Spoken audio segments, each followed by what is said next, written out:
தேர்தலுக்கு முன்னாலே வர வேண்டிய படம் தேர்தலுக்கு பின்னால் வருகிற ஒரு சூழ்நிலை.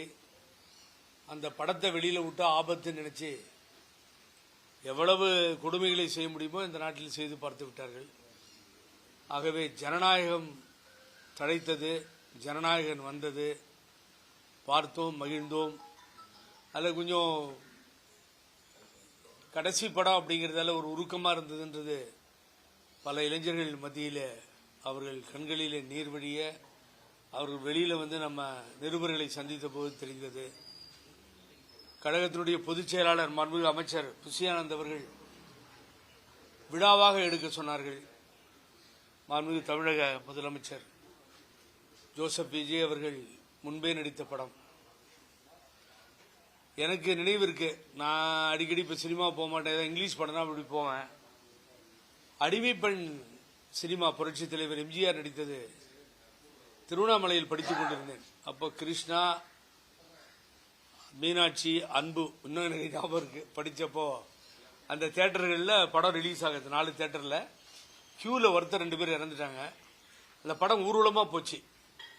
ஊர்வலமாக திருவண்ணாமலையை சுற்றி வந்து அடிமைப்பெண் ரிலீஸ் ஆச்சு. அப்போ அந்த ஃபர்ஸ்ட் ஷோ ஊர்வலத்தில் போய் பார்த்த நினைவுகள் இருக்கு. அதுக்கு பின்னாடி பார்த்தேன், மிக்க மகிழ்ச்சியாக இருந்தது. ஆகவே இதை தடை செய்தவர்களுக்கு நேற்றைய தினம் வயிறெறிஞ்சு போயிருப்பாங்க. அதனால தான் சினிமாவுக்கு விடுமுறை விடலாமா, அதெல்லாம் பண்ணுறாங்க அப்படி இப்படின்னு சொல்லி ஏதோ கதையெல்லாம் பேசுனாங்க. ஆகவே அது எதுவுமே எடுபடலை. பார்த்தீங்கன்னா கொடுமை என்னன்னு கேட்டீங்கன்னா, இப்போ எதுக்காகன்னு கேட்டீங்கன்னா, இங்கே வந்து உங்களை சந்திச்சுட்டு இருக்கிறேன் நான். வாயில் வந்ததெல்லாம் ஒரு சீஃப் மினிஸ்டர் பேசுறதுங்கிறது வந்து எந்த விதத்தில் நியாயமாக இருக்குன்னு தெரியலையே. முதல்ல ஒருத்தர் வந்து எலும்பு முறிப்பண்ணாரு, நீங்கள் பார்த்தீங்க. அவர் எலும்பு முறிக்கிறது இவங்களுக்கு தொழிலாக போச்சு. ஏற்கனவே இருந்த கவர்மெண்ட்டில் ஒரு பிரஸ்காரர் எலும்பு முறிக்கலையா, ஆக்சிடென்ட் பண்ணலையா, யூஸ்வலாக எலும்பு முறிக்கிறேன், உடம்பு முறிக்கிறேன் அப்படின்னு சொல்லிட்டு உள்ளுக்கு போயிட்டார் அவர். அடுத்து பார்த்தீங்கன்னா உதயகுமார்னு ஒருத்தர், அவர் என்ன சொல்றாரு, சட்டசபையில் இப்படி கை காமிச்சு அப்பாவை தேடின கதையை சொன்னாராம். உங்க அப்பா அம்மா பேரை சொல்லுன்றாரு. உலகத்துக்கே தெரியும், கிட்டத்தட்ட 70-80 மூவியை டைரக்ட் பண்ண சந்திரசேகர், அவங்க மதர் பெரிய பாடகர்னு. நீ முதல்ல உங்க அப்பா அம்மா பேரை சொல்லுன்றாரு. எவ்வளவு இழிவா கீழ்த்தரமா மக்கள் வந்து டெபாசிட் போக வச்சு தெருவில் நிறுத்தி இந்த உதயகுமார, செல்லூர் ராஜ 4 பேர் இந்து முன்னணி மாநாட்டுக்கு போனப்பயே நான் மதுரையில் சொன்னேன், நீங்க வீணா தெருவில் அலைய போறீங்கன்னு. எல்லாரும் தோத்தாச்சு, சவுத்தே போச்சு. வெக்கமா இல்ல? நம்ம இது மாதிரி ஒரு சிஎம் போய் பேசுறோமே, அது தப்பு அப்படின்னு சொல்லி கொஞ்சம் கூட யோசனை இல்லைன்னா என்ன சார் பண்ண முடியும் சொல்லுங்க பாப்போம். இங்க பாருங்களேன். ஏதாவது நேர்ந்தால் அதிமுக பொறுப்பல்ல என்று அக்கட்சியின் முன்னாள் அமைச்சர் ஆர்.பி. உதயகுமார் எச்சரித்துள்ளார். மதுரையில் செய்தியாளர்களிடம் பேசிய அவர், தேர்தலில் தோற்றுமே தவிர மரணிக்கவில்லை என்றும் தெரிவித்துள்ளார்.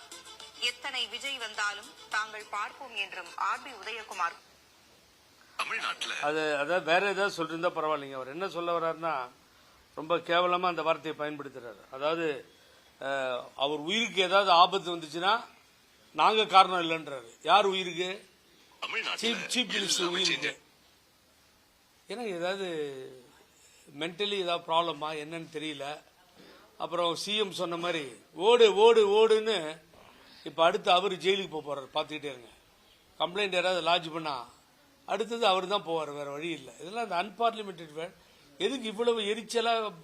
ஜனநாயகத்தை மக்கள் தேர்ந்தெடுத்து ஒரு முதல்வரை தேர்ந்தெடுத்த பின்னாடி அதை ஏத்துக்க முடியாது. நீ உயிரோடு இருக்க மாட்ட, அதுக்கு நாங்க காரணம் இல்ல, உங்க அப்பா அம்மா பேரை நீ முதல்ல சொல்லு.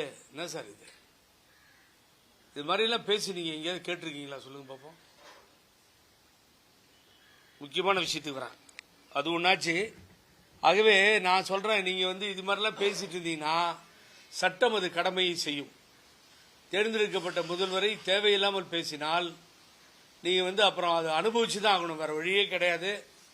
சிறை கதவுகளுக்கு பின்னால் இருக்க வேண்டிய நிலை தான் ஏற்படுமே தவிர சட்டம் சும்மா விடாது. இப்போ ஒருத்தர் உள்ள இருக்கார்ல, எலும்பு ஒடிச்சிடறாரு, ஒடிக்க சொல்லுங்க பாக்குறேன், மேல கை வைக்க முடியுமா? ஆகவே ரொம்ப கேடுகட்டுத்தனமா பேச ஆரம்பிச்சிட்டாங்க. மரியாதையா நிறுத்திக்கோங்க. ஏடிஎம்கே கம்ப்ளீட்டாக அழிஞ்சு போச்சு. உதயகுமாருக்கும் மற்றவங்களுக்கும் நான் சொல்கிறேன், ஏடிஎம்கே இல்லை.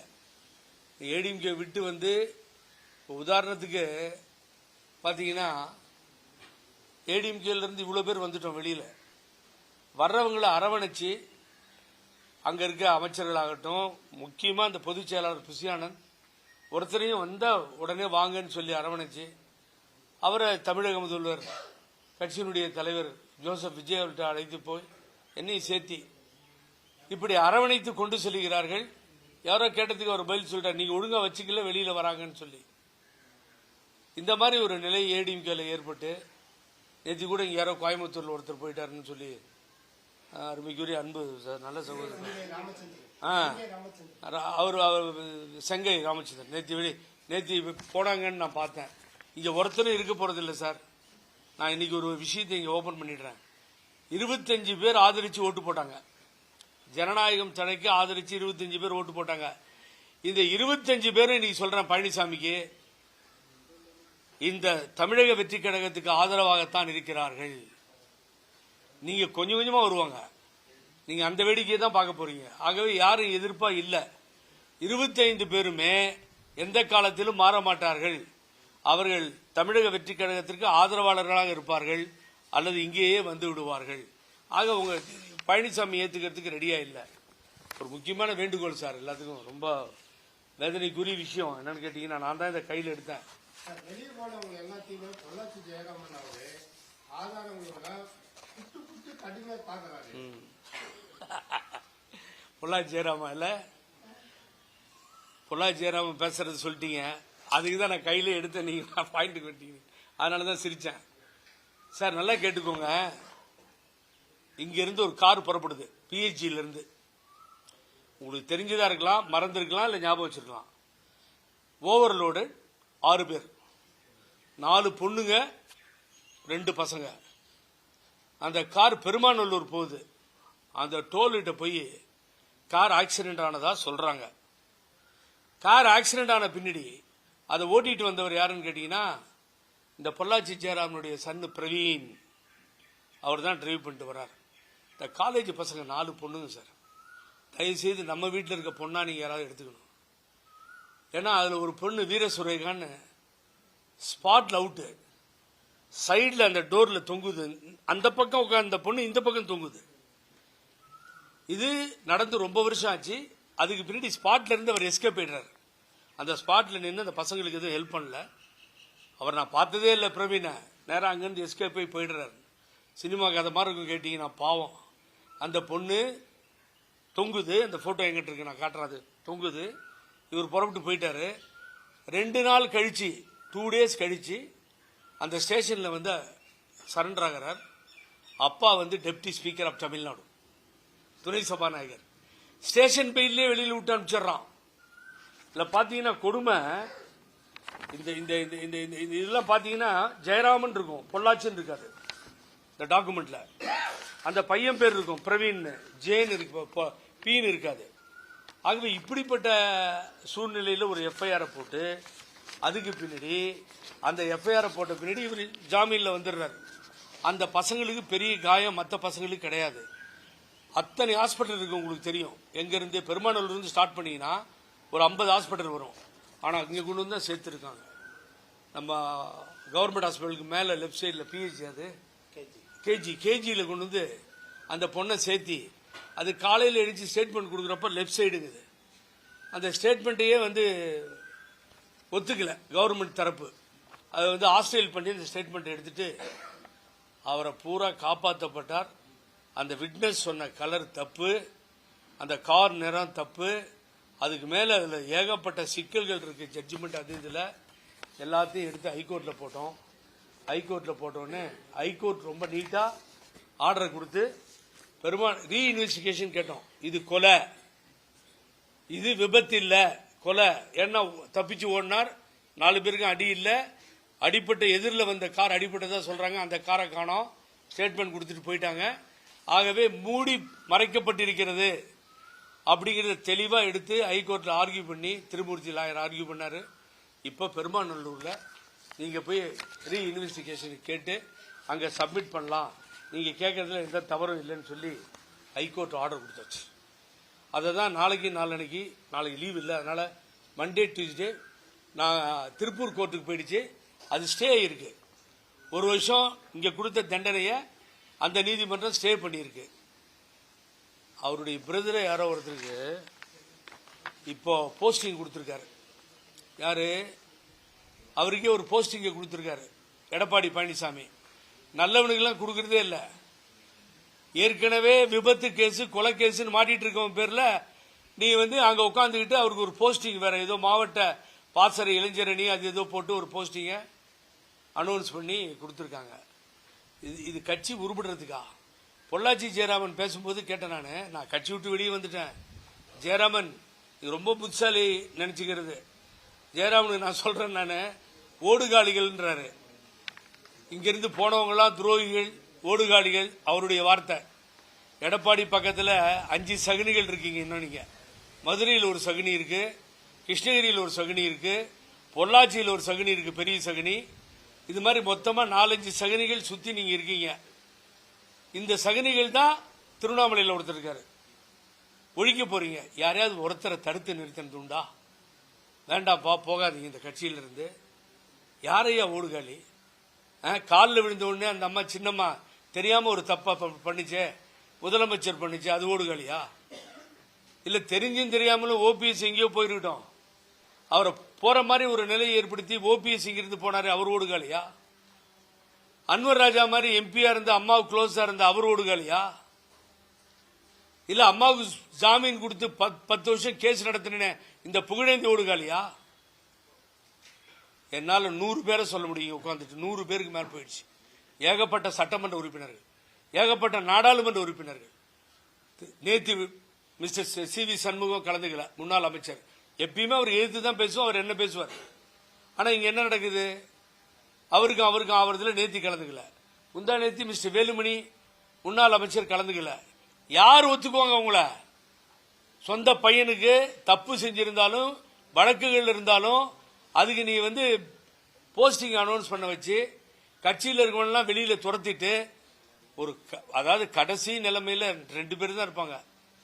இந்த சகுனிகள் 5 பேரும் அவங்க உதவியாளர் இருப்பாங்க. அவங்கள கூட யாரு வராங்கன்னு தெரியாது. நாவடக்கம் வேணும் ஜெயராமன். யாரும் துரோகிகள் இல்ல. எல்லா விதத்திலையும் எல்லாரும் இந்த கட்சிக்கு உழைச்சவங்க. அங்க போயிருக்கன்னா தந்தை பெரியாரையும் பேரறிஞர் அண்ணாவையும் புரட்சி தலைவர் எம்ஜிஆரையும் அம்மாவையும் இந்த தலைவர் ஏத்துக்கிறார், விஜய் என்கின்ற ஜோசப். ஆனா நீங்க இந்த போட்டோ கூட போடுறதுக்கு தயங்குறீங்க. அப்புறம் எப்படி வேலுமணி கூட வருவாரு? நான் தெரியாம கேட்கிறேன். அப்புறம் எப்படி சி.வி. சண்முகம் ஒத்து வருவாரு? அங்க இருக்கவங்க ஏன் இப்படி வெளியில வராங்க? 5 பேர், இசகே சுப்பையா அவங்க எல்லாரும் வராங்க, திருமதி மரகதம் அப்படி இப்படின்னு எல்லாரும் வராங்க. ஏன் வராங்க சார்? ஏன் வெறுத்து போய் வராங்க? சொல்லுங்க பாப்போம். கட்சியை தரைமட்டமாக்கி அழிச்சு அவர் செங்கோட்டையனோட தகராறு, அதை பேசுறேன் இதை பேசுறேன். ஆகவே அண்ணா திமுகவை முடித்து விட்டார்கள். முடிச்சிட்டு நான் விடுற மாதிரி இல்லை. இந்த வீர சுரேகாவுக்காக இதே கோயம்புத்தூர்ல பெரிய ஆர்ப்பாட்டம் நடக்கும். இந்த ஆர்ப்பாட்டத்தை நான் முன்னின்னு எல்லா லேடிஸ் எல்லாம் சேர்த்து நடத்துவேன். இதுக்கு வழி பிறக்கணும். ஏன்னா ஒரு குழந்தை 4 வயசுல, தப்பா சொல்ல, தப்பு இருந்தா தப்பு தான், அதையெல்லாம் குற்றம் சொல்லி பேசுற இந்த அரசு மீது குற்றம் சொல்லும் பொழுது பாலியல் வன்முகம் உலகமே சிரிச்சு காரி துப்பிச்ச பொள்ளாச்சிய, அதுல நீ இல்லன்னு தப்பிச்சுக்கிட்ட. சிபிஐ தான் கண்டுபிடிச்சது. அதை என்கொயரி பண்ண ஆபீசர் என்ன பண்ணா? நியாயம் பண்ணி பேசிட்டு உட்கார்ந்துருந்தான் அந்த போலீஸ் ஆபீசர். அதையும் நீங்க தானே பண்ணீங்க. நியாயத்தை கண்டுபிடிச்சீங்களா? பொள்ளாச்சியில் நடந்ததுக்கு இந்த அரசு, அந்த அரசே கண்டுபிடிச்சு சொன்னிச்சா? இல்ல, சிபிஐ தான் சொன்னிச்சு. Bennix Jayaraj lockup death CBI தான் கண்டுபிடிச்சு சொன்னிச்சு. 13 பேரை சொட்டது அருணா ஜெகதீசன் தீர்ப்பு. அதை எழுதி கொடுத்தாங்க அந்த அம்மா விசாரணை பண்ணி. இது அயோக்கியத்தனமா சுட்டிருக்கான்னு சொல்லிட்டு அந்த ரிப்போர்ட் என்ன சார் ஆச்சு? அந்த ரிப்போர்ட்டை கையில் எடுத்து திமுகவும் ஒண்ணுமே பண்ணல சார். அதனாலதான் 2 பேரும் சேர்ந்து நாடகம் ஆடுறாங்க அப்படின்னு முதல்வர் சொல்றாரு. இப்ப இருக்க முதல்வர் அது அவர் அடகு நடையில சொன்னாரு. 2 பேரும் சேர்ந்து இந்த வேலையை பண்றாங்க அப்படின்னு சொல்லிட்டு என்ன கூட்டு களவாளிகள், 120 கொலைடு கூட்டு களவாங்க. உண்மைதானே? எந்த ஃபைலையும் திமுக எடுத்து பண்ணலையே, ஒன்ன கண்டுபிடிக்கலையே. ஆகவே பொள்ளாச்சி ஜெயராமன் தான் எடப்பாடி பழனிசாமி நாசமா போறதுக்கு காரணமே பொள்ளாச்சி ஜெயராமன் தான், வேற யாரும் கிடையாது. அந்த பக்கம் கேபி முனுசாமி, இந்த 4-5 பேர் இருக்காங்க. தவறான வழியில கொண்டு போய் ஒரு வழியா முடிச்சிட்டாங்க. ஒரே வழிதான் இருக்கு பழனிசாமி ஃப்ரெண்டுங்கிறதால சொல்றேன். நான் வேற கட்சிக்கு போனாலும் இந்த சப்ஜெக்ட் இப்ப ஆரம்பிச்சிருச்சு. ஏன்னா ஓடுகாலிகள்னு சொன்னா வேடிக்கை பார்க்க தயாரா இல்ல. ஒரு வேலை பண்ணு, எனக்கு கவலையே இல்லை. இப்பயும் சொல்றேன், நீ அந்த பெரியவங்க இந்த சிவி சண்முகம், இந்த மிஸ்டர் தங்கமணி, இது மாதிரி முறைச்சீட்டு எல்லாம் நிக்கிறாங்கல்ல லைனா, அவங்க காலில் போய் விழுந்து மன்னிப்பு கேட்டு நான் செஞ்சதெல்லாம் தப்புன்னு சொல்லி இயக்கத்தை காப்பாத்திட்டு போறதுக்கு இன்னொரு தலைமையை நீ ஏற்படுத்து. இன்னொரு தலைமை வந்தால் அஇஅதிமுக காப்பாற்றப்படும். எனக்கு என்ன பொறுத்த வரைக்கும் நான் பார்த்து ரொம்ப பேர் புத்தாலியே கேட்பான், அவர் விட்டா வேற ஆள் இருக்காங்களா, அவர் விட்டா வேற யார் இந்த கட்சி நடத்த முடியும்? ஏன்னா ஆக்ஸ்போர்ட்ல போய் படிச்சுட்டா வந்தாரு அவரு, லண்டன்லயும் அமெரிக்காவிலையும் இந்த கட்சியை நடத்துறதுக்கு. சசிகலா கால் போட்ட பிச்சை ரொம்ப கேவலமா சீஃப் மினிஸ்டர் பேசுறது நாங்கள் வேடிக்கை பார்த்துட்டு இருக்க முடியாது சார். ஆகவே நீ உதயகுமார், நீ இந்த கேஸை ஃபைல் பண்ணோம், நீ ஜெயிலுக்கு போறது உறுதி. நாவடக்கம் தேவை. தோத்து முடிச்சுட்டீங்க, கம்ப்ளீட்டா காலி விடுங்க. பிஜேபி எதுக்கணும்னு ஒரே குறிக்கோளோட இருந்தோம். பிஜேபி ஒரு சீட் தான் வந்துச்சு தமிழ்நாட்டில். ஜாதியை அறவே ஒழிச்சு காமிச்ச அருமையான தலைவராக ஜோசப் விஜயை பார்க்கிறோம். கேண்டிடேட் யாருன்னு தெரியுமா? நான் ஓபனா கேட்கிறேன். அந்த கேண்டிடேட்டே தெரியாது, ஜாதி எப்படி தெரியும் சொல்லுங்க? 118 பேர்த்துல ஒரு 8 பேரை தெரியும். 100 பேருக்கு சொல்ல முடியுமா? மதம், மதுரையில கலர்றீங்களா இந்து முன்னணின்னு சொல்லி ஒரு கோயில் விஷயமா தீபம் ஏத்துறதுக்கு அங்க தாவேகா ஜெயிச்சிருக்கு. பிஜேபி என்ன பண்ண முடிஞ்சது? மதம் காலி, ஜாதி காலி. ஆகவே கேண்டிடேட் செலவு பண்றதும் கிடையாது. யாரும் ஒரு 10 பைசா கேண்டிடேட் கொடுக்கல. யாராவது சொந்த செல்வாக்கில் ஒருத்தர் 2 பேர் பண்ணியிருந்தா ஓகே. உதயநிதி என்ன சொல்ற? இல்ல your correct, 100% correct. Candidate Vijay, Joseph என்கின்ற விஜய் அப்ப சொன்னது. விசில் சின்னம், டைம் இல்ல, இது 2 தானே சொன்னாங்க. அப்ப இது 2 கேட்டுட்டே ஓட்டு போட்டாங்கல்ல ஜனங்க. யார் எதையுமே பார்க்க தயாரா இல்லை. இளைஞர்கள் பட்டாலும் ஒரே ஒரு பிரசாத் சொன்னிச்சா பிரதர், நானோ நீங்களோ ஒரு பிரசோ தேர்தலுக்கு முன்னாடி விஜய் வரப்போறாருன்னு 10 சீட் வராருன்னு சொன்னிச்சா? ஆக்சிஸ் போல் எடுத்து இந்தியா டுடேவில் அடிச்ச பின்னாடி குப்தா அப்பதான் தெரியுது நமக்கு. 10,000 கிலோமீட்டர் கடந்தோம், ஆட்சிக்கு அவங்க தான் வரப்போறாங்கன்னு ஒரு சொன்னதுதான் நிஜமாச்சு.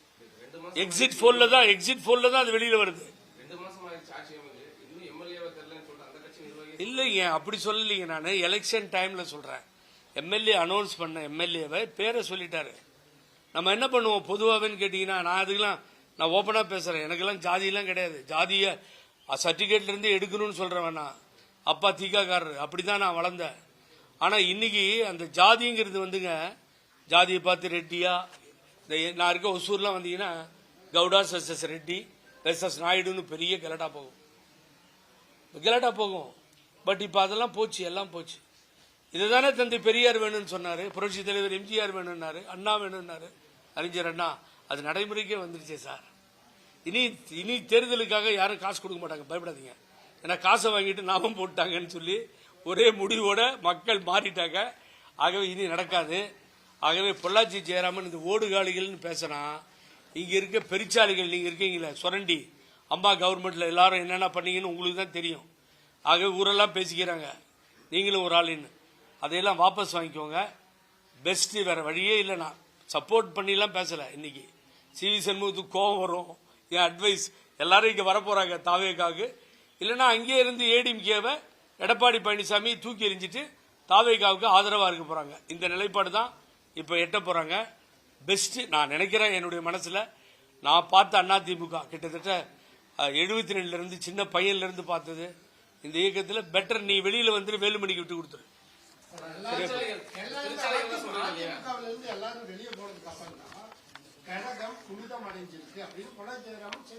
ஆமா, அதுக்கு முதல்ல கூவ நதியில குளிச்சிட்டு இருந்தாரு.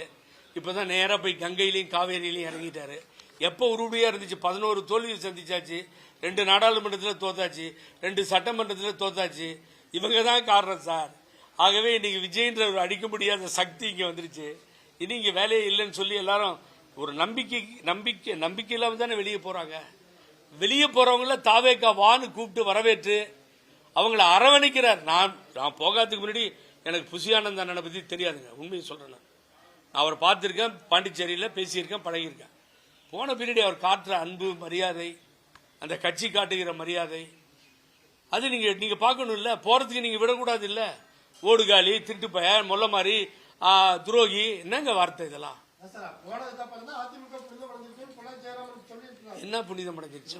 போனதுக்கு அப்புறம் தான் இவங்க எல்லாம் துரோகிகள் போனதுக்கு அப்புறம் தான் அதிமுக வந்து புனிதம் அடைஞ்சிருக்கு. மிகப்பெரிய வளர்ச்சியை விரைவில் எட்டும் அப்படின்னு. என்ன வளர்ச்சியா? யார் யார் வந்தாங்களா? இது யார் யார் ஏடிஎம்கேக்கும் வந்துட்டாங்களா? ஒரு எம்எல்ஏ எம்பி வந்திருக்காங்களா? வேற யாராவது வேற கட்சியிலிருந்து எடப்பாடியை நம்பி வந்து சேர்ந்திருக்காங்களா? இல்ல பொள்ளாச்சி ஜெயராம் மட்டும் வந்து சரண்டர் ஆயிட்டு இருக்காங்களா? சொல்லுங்க.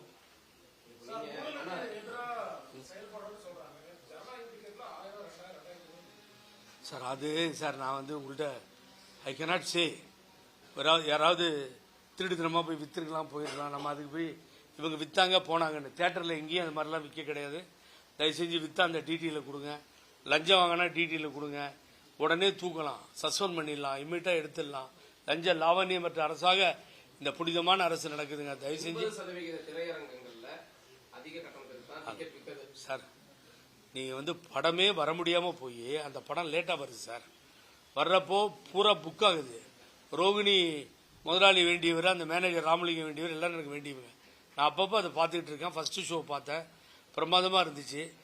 பொய்யான குற்றச்சாட்டு சார், ஏகப்பட்ட. எங்க பாத்தீங்க நீங்க? அது மாதிரி ஒரு டிக்கெட் வாங்கணும்னு சொல்லி அங்கேயே கேமரா இருந்துச்சு, எடுக்க வேண்டியது தானே. பாருங்க, இந்த ஆளு பிளாக்ல டிக்கெட் விற்கிறாங்கன்னா பிடிச்சி உள்ள போட்டுலாமே நம்ம. அதெல்லாம் போய் ஆமாங்க, இவனுக்கு எல்லாம் பின்னணி இப்ப நிறைய பெருச்சாலி இருக்கு. அந்த ஃபைல் எல்லாம் எடுக்கவே இல்லையே.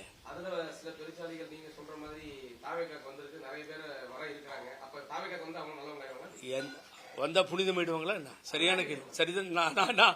அவங்க இங்க வந்த உடனே புனிதம் ஆயிடுவாங்களா? அது நோ யுவர் 100% கரெக்ட். நான் ஒன்னும் அதுக்கு ஒன்னும் சப்போர்ட்லாம் பண்ணல.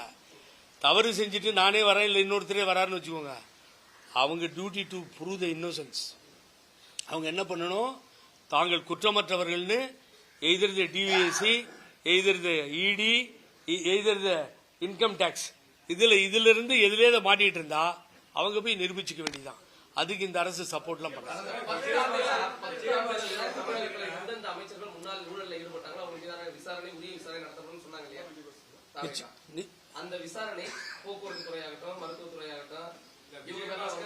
இப்போ சார் இல்ல ஒரு நிமிஷம், யூஆர் கரெக்ட். ஊழல் குற்றச்சாட்டு ஒரு லிமிட்டுக்கு மேல போய் இடி இன்கம் டாக்ஸ்னே போய் நிக்குதுங்க. நான் அது ஐ எம் நாட் டினை. அவங்க டியூட்டி என்னன்னா, அவங்கள நல்லவர்கள் அவங்க தான் ப்ரூவ் பண்ணிக்கணும். அதுல இப்போ ஒரு எலெக்ஷன்ல நாமினேஷன் போடும்போது என்ன ஆகுது? நாமினேஷன் என்ன எலிஜிபிலிட்டி? 2 வருஷம் கன்விக்டட்னா போட முடியாது. 2 வருஷத்துக்கு கீழே இருந்தா நீங்க நாமினேஷன் போடலாம். அப்ப ஏன் அந்த சட்டம்? அந்த ஊழல்ல சிக்கி இருந்தாலும், அதிகமா சொத்து சேர்த்து இருந்தாலும், அது தண்டனைக்கு உட்பட்டு 2 வருஷத்துக்கு மேல இருந்தா முடியாது. அது கீழே இருந்தா அந்த கேஸை போய் ஃபேஸ் பண்ணி நீ இன்னொசன்ட் நிரூபிச்சுட்டு வான்னு தானே அந்த ஆப்பர்ச்சுனிட்டி தேர்தல் நிக்கிறதுக்கு கொடுக்குறாங்க. சார், நிரூபிக்கிறதுக்கு முன்னாடி கட்சியில சேர்க்கறது வேற. சப்போஸ் நாளைக்கு அவங்க அக்யூட்டல் ஆயிட்டாங்கன்னு வச்சுக்கோங்க, அப்ப என்ன பண்ணுவீங்க? இல்லைங்க, அக்யூட்டல் நிரபராது. நிச்சயமா ஆக்ஷன் எடுப்பாங்க. அப்புறம் யாரு என்ன நீங்க என்ன சப்பக்கட்டு கட்டிட்டா இருப்பான்? அது அவங்களுக்கு சேர்ந்த பர்சனல் பிரச்சனைன்னு சொல்லிட்டேன். இப்ப நான் தானே சொன்னேன், ஊழல்லாம் இருக்குன்னு சொல்லி நாமினேஷனை வாங்காம இருக்காங்களா சார்? சட்டம் தானே சார். அதுல சட்டப்படி நீங்க ப்ரூவ் பண்ணிட்டு வெளியில வாங்கன்றதுதான் உங்க மேல இருக்க குற்றச்சாட்டு. இப்போ பொள்ளாச்சி ஜெயராமன் பையன் அந்த ஆக்சிடென்ட் இல்ல கொலைன்னு சொல்லி நம்ம கேஸை போட்டு விசாரிக்க சொல்லி ஹைகோர்ட் உத்தரவு போட்டிருக்கு. இப்பயே தண்டனை கொடுக்க முடியுமா? கொடுக்க முடியாது. சோ எனக்கு உட்பட்ட நான் ஊழல் செஞ்ச கேஸ் என் மேல இருந்தா நான் நிரூபிச்சுட்டு தப்பிச்சு வெளியே வரணும்.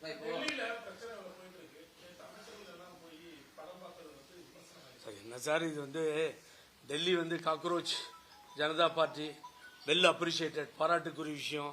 அது இப்பதான் பூகம்பமா வெடிக்குது. இப்படிதான் கெஜ்ரிவால் ஊழலை ஒழிக்கிறேன்னு மேல வந்தார், நமக்கு ஞாபகம் இருக்கும். பஞ்சாப்லயும் வந்து ஆட்சியை பிடிச்சாரு. இது பெரிய எழுச்சியா இருக்கு. மோடிக்கு பெரிய அடி. இதுல இருந்து தப்பிச்சு அவர் வெளியில் வர முடியாது. எங்களுடைய முதலமைச்சர் ராகுல் காந்தி அவர்களை இதற்காக கைது செய்ததற்காக கண்டனம் தெரிவித்து முதல்ல அறிக்கை கொடுத்துட்டாரு. ஸோ இதில் இன்னும் அடுத்து அவர் என்ன பண்ண போறார் முதலமைச்சர்னு பார்க்கணும். இது நாடு பூரா அவ்வளோ சீக்கிரமா முடியாது சார். எனது அருமை பிள்ளைகள் உள்ளாடையிலிருந்து செக் பண்ணி இந்த மகனுங்க தலையில செக் பண்றான், கொண்டையில செக் பண்றான், பின்ல செக் பண்றான், எல்லாத்தையும் செக் பண்ணி ஒரு 24 லட்சம் பேர் எழுதுறதுக்கு போனா நீட்ல என்ன அநியாயம் பண்றான் நீங்களே பாருங்க. நீட்ல இந்த வினாத்தாள் வெளியில வந்துருச்சு. என்ன சார் நியாயம் இதெல்லாம்? எடப்பாடி அங்கதானே ஒட்டிட்டு இருக்காரு பாரதிய ஜனதா கட்சியில. அவருக்கு நீட்டுன்னா தெரியாது, என்னன்னு தெரியாது. அம்மா தான் ஒரு வருஷம் எக்ஸாம்ஷன் வாங்கி கொடுத்தாங்க. சாப்பாடுலாம் வருது, சாப்பாடுலாம் வருது. என்னங்க இது கொஸ்டின்? இது மாதிரி எங்க ஒரு படம் நிறுத்தி இப்ப ஒரு சினிமா வரவிடாம பண்ணி அத்தனை கோடி ரூபாயை போட்டு எடுத்த சினிமா விடவே முடியாதுன்னு எவ்வளவோ அலைய விட்டு எல்லாம் பண்ணி சென்சார் போர்டு. இதே முன்னாள் முதல்வர் கேட்டார்ல, இடி இன்கம் டாக்ஸ் சென்சார் போர்டு இப்போ கையில் வச்சுக்கிட்டீங்களான்னு. அதையெல்லாம் மீறி அந்த சினிமா வருதுங்க. அதை பார்க்கறதுல என்ன தப்புன்றீங்க? உடனே சினிமா பார்க்க கூடாதுன்றீங்க, உடனே ரோட்ல நடக்கூடாது, எதுவும் பேசக்கூடாதுன்னா எமர்ஜென்சியா இல்ல இருக்கு. கொடநாடு கேஸை நானே பிரஸ் பண்ணி முதலமைச்சர்கிட்ட பர்சனலா சொல்லணும்னு ஆசை. அன்னைக்கு பேசுறப்ப அவர் நல்லா இருக்கீங்களான்னு கேட்டாங்க. எனக்கு ரொம்ப சந்தோஷமா இருந்தது. நான் பார்த்தப்போ விசாரிச்சாரு, மிஸ்டர் புசியானந்த் இருந்தாரு. ஆகவே கொடநாடு கொலை வழக்கு விரைவில் கையில் எடுப்பதற்கு அவரிடத்தில் மனு அளிக்கப்படும். அதை எடுத்து எடுப்போம் சார். அருணா ஜெகதீஷ் கொடநாடு கொலை வழக்கு அத்தனையும் எதையும் விடமாட்டார் இந்த முதலமைச்சர். அது அது அவர் நாலேஜுக்கு வரும்போது அது ஆட்டோமேட்டிக்கா நடக்கும்.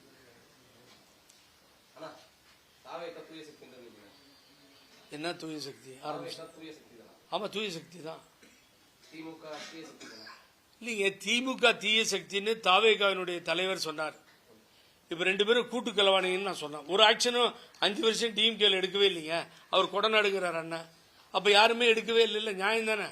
கூட்டு கலவாணின்னு சொன்னது முதலமைச்சர் உண்மை தானே சார்? எங்கேயாவது லஞ்சம் வாங்கினா தயவு செஞ்சு நீங்க தான் பொறுப்பு. நீங்க ஊடகம் தான் தயவு செஞ்சு அதை கையில் எடுங்க, விடாதீங்க. இவன் லஞ்சம் கேட்கறான் மாநகராட்சியில, இவன் ஹெல்த் டிபார்ட்மெண்ட்ல கேட்கறான், அப்பாயின்மெண்ட்ல கேட்கறான்னு எடுத்து கொடுங்க, எங்கிட்ட அனுப்புங்க சார். நான் ஒரு ஆனந்தன் கொடுக்குறேன், சிஎம் கிட்ட போகும், உடனே ஆக்ஷன் எடுக்கலாம். 4 பேரை சஸ்பெண்ட் பண்ணிட்டார் பொதுச் செயலாளர்.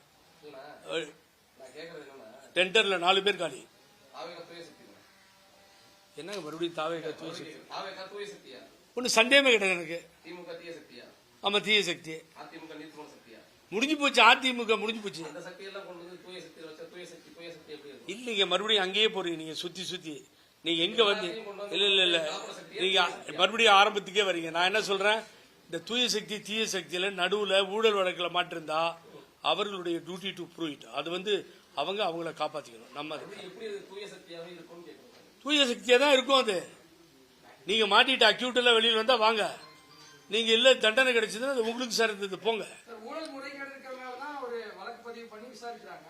அவங்கள கூப்பிட்டு கட்சியில சேர்த்துட்டு அவங்கள அக்யூட் பண்ணதுக்கு அப்புறம் தான் அப்புறம் எப்படி அவங்கள எலெக்ஷன் கமிஷன் தேர்தலில் நிக்க விட்டுச்சுன்னு கேட்டேன் நான். நீங்க சொல்றது I am asking legally, I am Poynting out. நாளைக்கு நீங்க இன்னைக்கு ஒரு தண்டனை ஒரு ஆள் கொடுத்தீங்கன்னா நாளைக்கு இருந்தாலும் அக்யூட் லைட்டா என்ன பண்ணுவீங்கன்னு கேட்டேன். நீங்க சொல்ல மாட்டேன் யாரும்.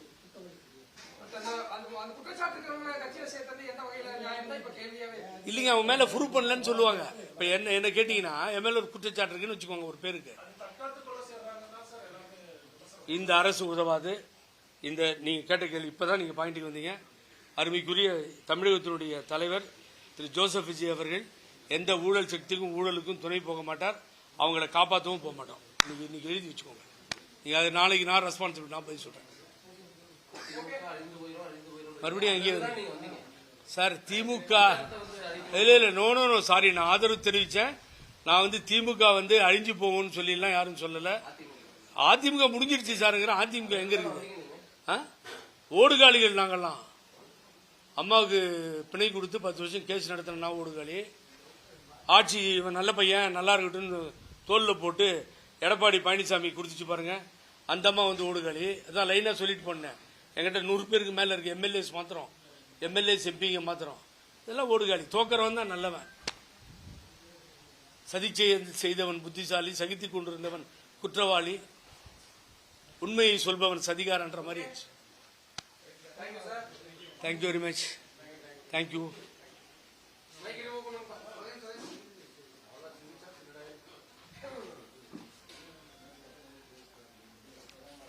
மாட்டு மாட்டு மாட்டு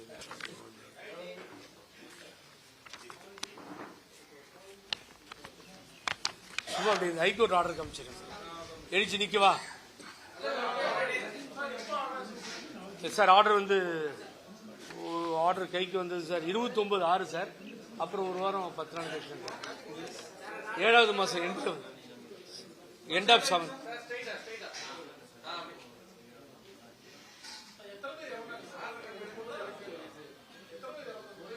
ஒரே பொண்ணு வீர சுரேகா. நேம் இஸ் வீர சுரேகா.